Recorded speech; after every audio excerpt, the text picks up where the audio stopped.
and the doctors and nurses from Oakland decided to come to St. Petersburg to start this cardiac center for children. Did you mind these Americans coming in telling you how to do things? It was very strange. We tried to understand for what purpose did they come? What did they want?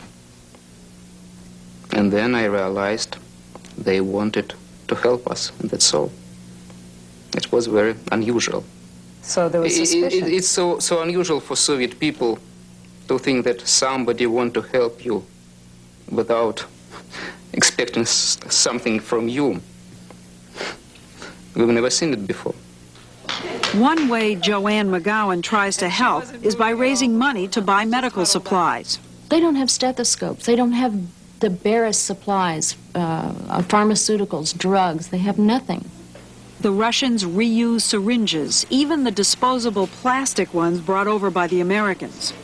They make their own bandages and clean and reuse gauze. There's also a shortage of nurses, so family members stay with their children and cook for them and even clean the floors. More serious is a shortage of blood. When we were there, a patient needed an emergency transfusion. A Russian doctor rolled up her sleeve and donated blood on the spot. But there was no way to help this little girl. She had a simple heart surgery and was recovering well when an infection set in. She needed an antibiotic, but none was available, according to intensive care nurse Kathy Fleischman. And it was something very simple that we take for granted. We call our pharmacy and ask them to deliver it, and they have none in the city. They have no antibiotics in the city of St. Petersburg. They couldn't get any. A week after we took this picture, the child died from the infection. Blood's on. The Americans have donated millions of dollars worth of high-tech equipment to the program. So now there's one pediatric intensive care unit in St. Petersburg with several monitors and other sophisticated machines. But Dr. Hardy took us to see what most Russian intensive care units look like.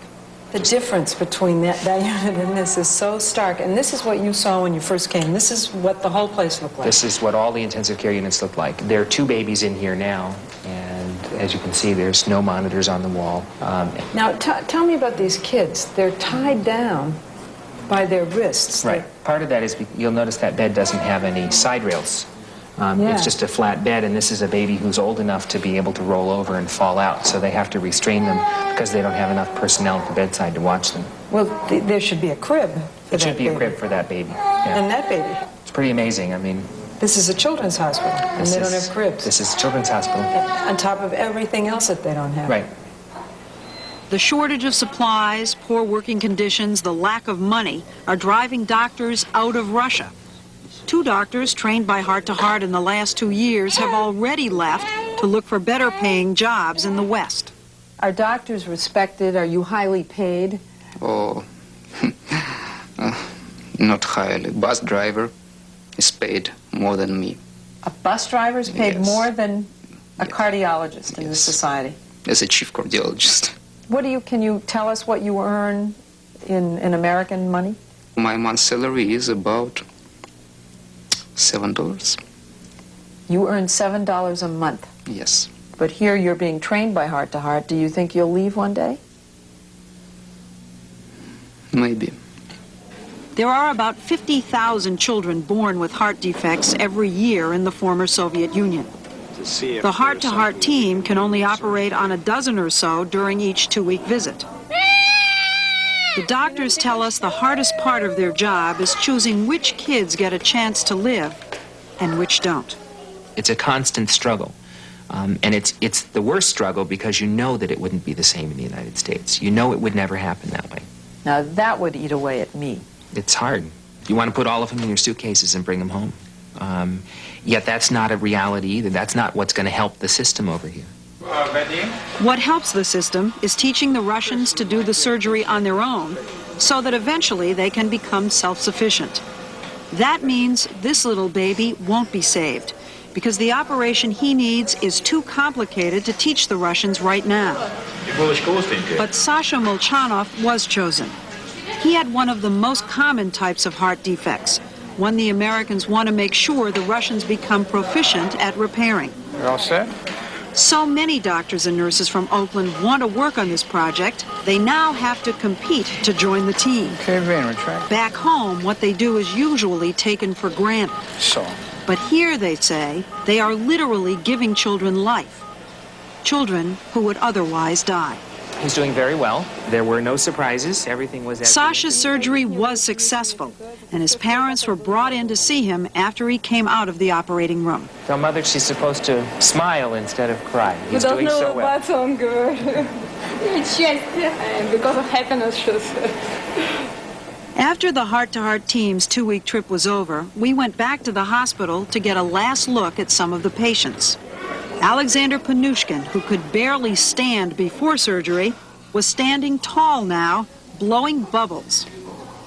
And Sasha Molchanov was discharged from the hospital. He was on his way home with a healthy heart and a normal life expectancy. The Russian government announced this week that doctors' salaries will be more than doubled, and that's good news for Dr. Mark Silberman. But meanwhile, the Heart to Heart organization has so little money, it's possible the American doctors and nurses may have to cancel their next trip to St. Petersburg.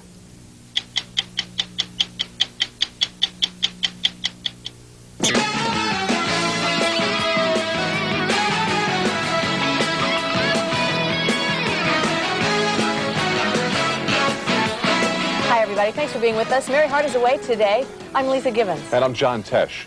You mentioned 60 Minutes in the U.S., and most people think of ambush interviews and tough questions from Mike Wallace. Mention 60 Minutes in what was once the Soviet Union, however, and the image is a TV show with a heart. When you've been to as many places and covered as many stories as we have, you tend to take it all in stride. It's a story that even got to the grizzled veterans at 60 Minutes, a volunteer team of American doctors and nurses performing badly needed heart operations on critically ill children in the former Soviet Union. This was about children, innocent babies. And it seems so unjust that they're living somewhere where they can't get what is a given in this country. Stahl said she was struck not only by lack of medical care, but by the lack of drugs and antibiotics. Dr. Hardy took me to the hospital pharmacy, and I saw the shelves. There was nothing on the shelves. Zero. So that was overwhelming. Heart to Heart, this is Mary. Can I help you? What was overwhelming to Dr. Christian Hardy of the volunteer Heart to Heart mission was viewer response.